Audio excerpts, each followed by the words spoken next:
यदि आप एक छात्र हैं या टीचर हैं या कोई प्रोफेशनल व्यक्ति हैं या आप जॉब करते हैं, नो मैटर, आपको यह वीडियो छोड़कर नहीं जाना चाहिए।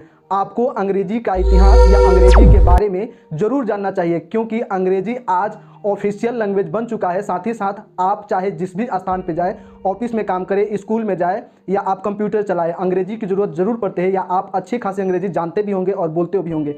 इस हिसाब से आपको अंग्रेजी का इतिहास या अंग्रेजी की बेसिक जानकारी जरूर होना चाहिए। हेलो एंड वेलकम दोस्तों, मेरा नाम है शशि और आप देख रहे हैं शशि प्रकाश छोटू यूट्यूब चैनल। दोस्तों, आज के वीडियो में हम लोग जानकारी हासिल करेंगे या जानेंगे अंग्रेजी यानी कि इंग्लिश के इतिहास के बारे में।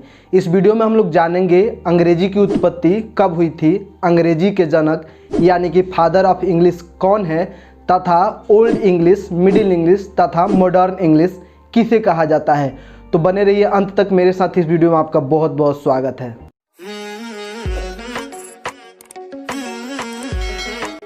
इंग्लिश एक पश्चिमी जर्मेनिक भाषा है जिसकी उत्पत्ति एंग्लो सेक्सन इंग्लैंड में हुआ था।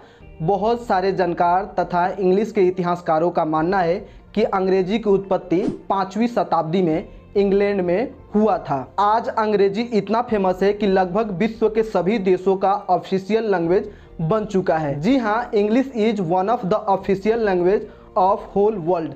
इसके साथ साथ मैं आपके जानकारी के लिए बता दूं कि अंग्रेजी ग्लोबल लैंग्वेज है, ना कि अंतर्राष्ट्रीय लैंग्वेज है। बहुत से लोग ऐसे कहते हुए आपको सड़कों पे या चौराहों पे या भीड़ भाड़ में मिल जाएंगे कि इंग्लिश एक अंतर्राष्ट्रीय लैंग्वेज है।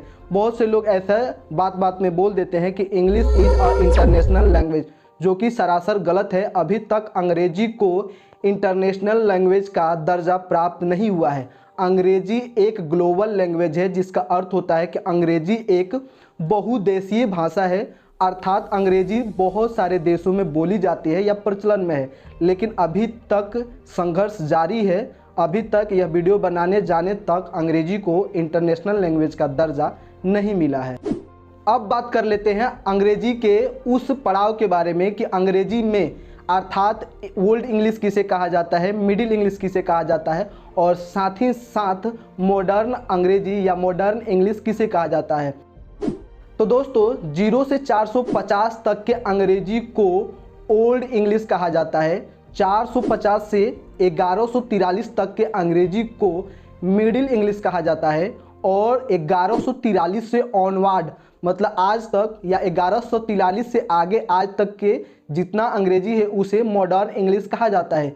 जबकि जानकारी के लिए इसी चीज़ को आप गूगलिंग करेंगे, या मैंने खुद इस चीज़ को गूगल पे सर्च किया तो विकिपीडिया पे पाया या विकिपीडिया पे मिला कि 500 से 1100 के इंग्लिश को ओल्ड इंग्लिश, और 1100 से 1500 तक के अंग्रेजी को मिडिल इंग्लिश, और 1500 से अभी तक ऑनवर्ड 1500 से ऑन यानी कि अभी तक के इंग्लिश को मॉडर्न इंग्लिश अर्थात आधुनिक अंग्रेजी कहा जाता है।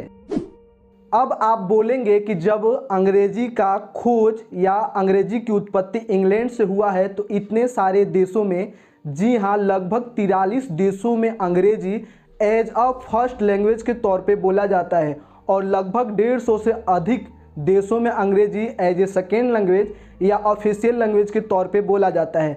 तो अब आपके जेहन में यह सवाल उठता होगा, या अब आप बोलेंगे कि जब अंग्रेजी की उत्पत्ति इंग्लैंड से हुई थी तो इतने सारे देशों में अंग्रेजी कैसे और क्यों बोला जाता है। तो आपको पता होगा कि इंग्लैंड बहुत सारे देशों में अपना उपनिवेश स्थापित किया था और बहुत सारे देशों को गुलाम बनाया था। तो ऐसे में जैसे जैसे इंग्लैंड का उपनिवेश का विस्तार हुआ, या इंग्लैंड के लोग जैसे जैसे दूसरे देशों पे कब्जा करते गए, जैसे कि अमेरिका, भारत, ऐसे तमाम देशों पे इंग्लैंड का शासन था। तो जहाँ जहाँ उनका उपनिवेश का विस्तार हुआ, वहाँ वहाँ उनका इंग्लिश लैंग्वेज का विस्तार हुआ, और वहाँ वहाँ के लोग अंग्रेजी बोलने लगे और अपने बोलचाल की भाषा में अंग्रेजी लैंग्वेज का उपयोग करने लगे। इस प्रकार इन विभिन्न देशों में अंग्रेजी का विस्तार हुआ। अब आइए बात कर लेते हैं फादर ऑफ इंग्लिश के बारे में। तो जब आप गूगलिंग करेंगे, गूगल पे सर्च करेंगे, तो आप पाएंगे कि अंग्रेजी का जनक या फादर ऑफ इंग्लिश जोफ्रे चौसर को कहा जाता है। जबकि बहुत सारे इतिहासकार या अंग्रेजी के जानकार मानते हैं कि अंग्रेजी के जनक विलियम शेक्सपियर हैं। जबकि आप पाएंगे कि अप्रैल 1564 में विलियम शेक्सपियर का जन्म हुआ था, जबकि अंग्रेजी की उत्पत्ति 5वीं शताब्दी से हुई थी। लेकिन 5वीं शताब्दी से अंग्रेजी की उत्पत्ति तो हुई थी, लेकिन उस समय अंग्रेजी को बोलने वाले या जानने वाले बहुत कम लोग थे। लेकिन जैसे ही इस अंग्रेजी के दुनिया में विलियम शेक्सपियर आए, उन्होंने अपनी कविताओं, कहानी, ड्रामा के माध्यम से अंग्रेजी में जान फूंक दिया और उनकी कविताएं, कहानियां, ड्रामा इतना लोकप्रिय हुआ, इतना फेमस हुआ कि विश्व भर में लोग अंग्रेजी को पढ़ने लगे बहुत उत्सुकता से।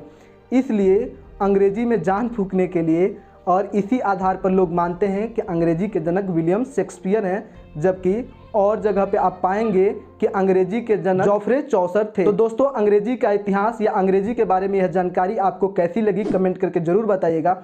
साथ ही साथ यह वीडियो आपको अच्छा लगा हो तो लाइक कीजिएगा, दोस्तों के साथ शेयर कीजिएगा, पढ़ने वाले छात्रों के पास शेयर कीजिएगा और अभी तक आपने इस चैनल को सब्सक्राइब नहीं किया है तो जरूर सब्सक्राइब कर लीजिएगा। साथ ही साथ इस वीडियो को फेसबुक पेज पे देख रहे हैं तो पेज को लाइक कीजिएगा। आज के लिए इतना ही। जय हिंद, वंदे मातरम।